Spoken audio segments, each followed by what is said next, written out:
So hello guys, welcome back to the channel. तो आज हम एक्सप्लेन करेंगे movie Tales of Ordinary Madness को, जो कि 1981 में रिलीज हुई थी। ये कहानी है एक शराबी और ठरकी किस्म के पोइट की, जो एक ओल्ड एज वुमेन तो क्या, एक 12 साल की लड़के के साथ भी इंटीमेट हो सकता है। अब चलते हैं आगे, लेकिन उससे पहले आप सब लोग वीडियो को एक लाइक जरूर कर दें।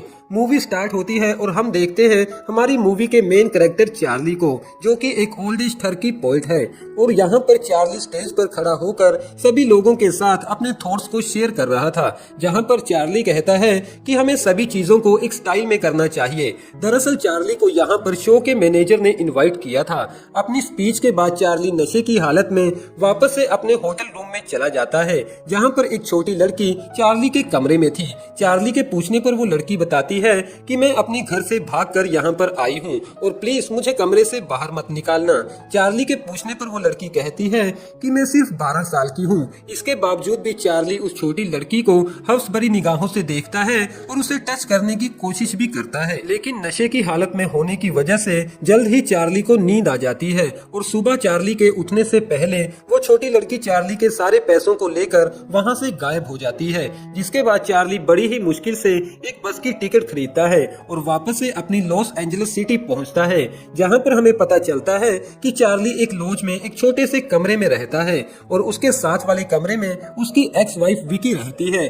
थोड़े टाइम बाद विकी चार्ली के पास आती है और उससे पूछती है कि तुम 6 हफ्तों से कहां पर थे, क्योंकि मैंने बड़ी ही मुश्किल से तुम्हारे इस कमरे का रेंट चुकाया है। तो चार्ली उसे कहता है कि अब तुम मेरी वाइफ नहीं हो तो तुम मुझसे ऐसे बात नहीं कर सकती। लेकिन विकी वहां से जाते समय चार्ली की बियर बोतल्स को खिड़की से बाहर फेंक देती है, क्योंकि डॉक्टर ने चार्ली को ड्रिंक करने से मना किया था। अब यहाँ पर हमें चार्ली और चार्ली के रूम को देखकर ये तो समझ आ जाता है कि चार्ली एक अमीर पोइट नहीं है। अगले दिन चार्ली एक हुकर का पीछा करने लगता है। चार्ली उस हुकर के पीछे एक बस के अंदर चला जाता है और उसे अपनी तरफ अट्रैक्ट करने में कामयाब भी हो जाता है। आखिर में चार्ली एक कॉलोनी में पहुंचता है, जहां पर चार्ली को समझ नहीं आ रहा था कि इन सब में से उस हुकर का घर कौन सा है।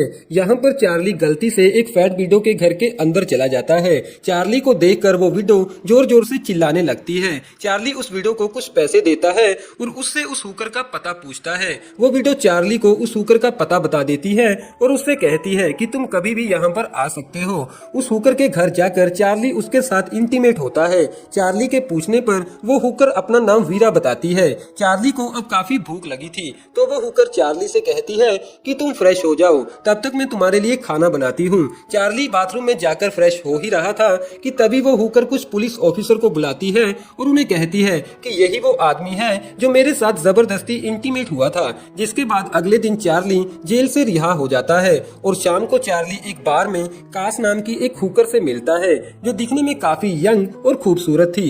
यहाँ पर हम देखते हैं कि कास अपनी लाइफ से कुछ ज्यादा खुश नहीं थी। चार्ली कास को अपने साथ अपने घर ले जाता है।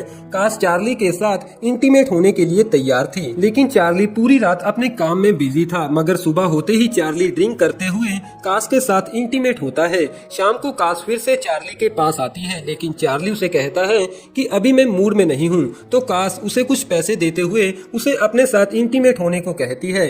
और रात को कास एक पुलिस स्टेशन से चार्ली को फोन भी करती है, क्योंकि कास को कुछ पुलिस वालों ने पकड़ लिया था।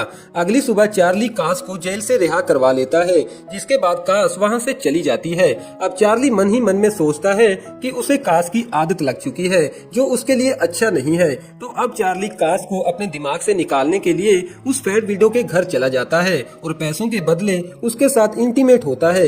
लेकिन ये सब कुछ कास को भुलाने के लिए काफी नहीं था, तो चार्ली कुछ दिनों के लिए शहर से बाहर घूमने चला जाता है। कुछ दिनों बाद चार्ली जैसे ही घर वापस आता है तो उसकी एक्स वाइफ उसे कहती है कि मैं बहुत जल्द अपने नए बॉयफ्रेंड के साथ शादी करने वाली हूँ। और शाम होने पर चार्ली फिर से उस बार में चला जाता है, जहाँ पर उसकी मुलाकात फिर से कास के साथ होती है। वो कास से पूछता है कि क्या तुमने मुझे मिस किया, तो कास हाँ बोलती है। जिसके बाद वो दोनों फिर से चार्ली के घर चले जाते हैं। अब चार्ली कास के करीब आने की कोशिश करता है, लेकिन यहाँ पर कास की गर्दन पर एक कट का निशान था। चार्ली के पूछने पर कास बताती है कि ये सब कुछ मैंने खुद किया है, क्योंकि मैं अपनी लाइफ से ज्यादा खुश नहीं हूँ। चार्ली काफी ज्यादा परेशान हो जाता है तो कास उसे कंफर्ट देते हुए उसे किस करती है।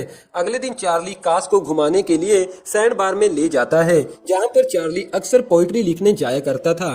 चार्ली और कास बीच के किनारे पर एक दूसरे के साथ इंटीमेट होते हैं। चार्ली बीच के किनारे पर ही सो जाता है तो कास उसे वहीं पर छोड़कर वापस से घर आ जाती है।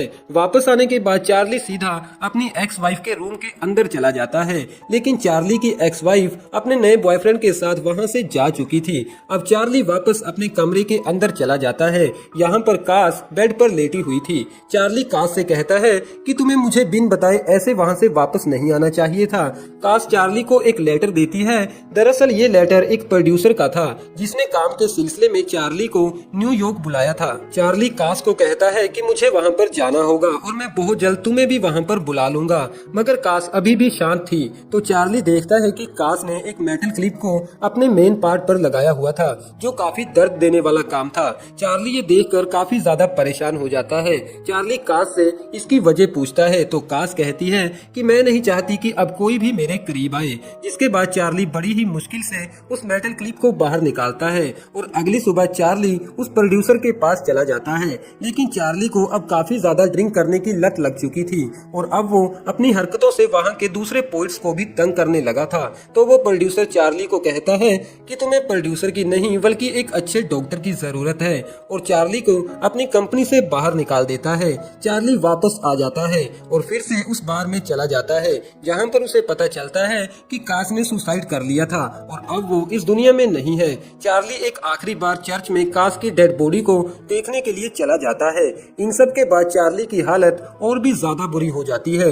वो दिन भर बस ड्रिंक ही करता रहता था और एक दिन वो लड़खड़ाते हुए उस सैंड बार में पहुंचता है। उस बार की मेड्स चार्ली का काफी अच्छे से ख्याल रखती हैं।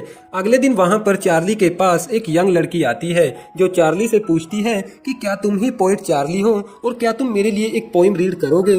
चार्ली उस लड़की को टच करते हुए कहता है कि इसके बदले में मुझे क्या मिलेगा।